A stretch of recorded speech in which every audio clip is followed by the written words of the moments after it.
पंतप्रधान नरेंद्र मोदींसंदर्भात राहुल गांधींच्या वक्तव्याचा भाजपकडून प्रतिमेला शेण मारून निषेध.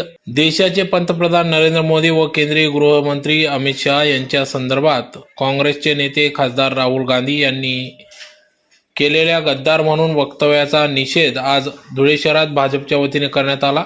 धुळे शहरातील गांधी पुतळा चौकात निषेध करून प्रतिमेला शेण मारून या ठिकाणी निषेध करण्यात आला. यावेळी भाजपचे नेते हिरामन गवडी, सुनील वाघ, अनिल थोरात, विजय पाचापूरकर, राजेश शहा, बबन चौधरी, रवींद्र धनगर, भूषण गवडी, मनीष शर्मा, रमेश करंकाळ, बाळू कांक्रिया, चेतन मंडोरे, कैलास पवार, आरजी पाटील आदि पदाधिकारी या ठिकाणी उपस्थित होते. गद्दार बोलने वाले राहुल को गोबर मारो साले को, राहुल गांधी को गोबर मारो साले को. देश के पंतप्रधान नरेंद्र जी मोदी, गृहमंत्री अमित शाह को गद्दार कहने वाले राहुल गांधी के पंतप्रधान नरेंद्र मोदी और अमित जी शाह को गद्दार बोलने वाले राहुल गांधी को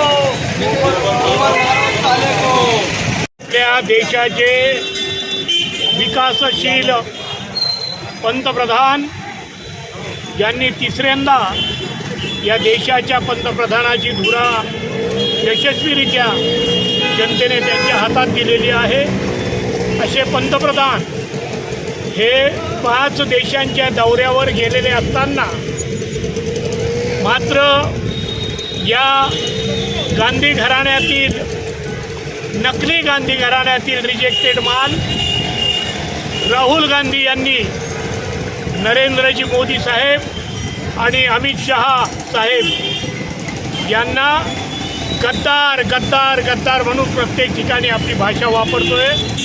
अशा या वक्तव्याचा जाहीर निषेध करून हा पंतप्रधान साहेबांचा आणि गृहमंत्री साहेबांचा हा अपमान असून आम्ही या ठिकाणी मोदी भक्त म्हणून त्यांच्या प्रतिमेला शेण मारून गोबर मारून त्यांचा आम्ही निषेध केलेला आहे.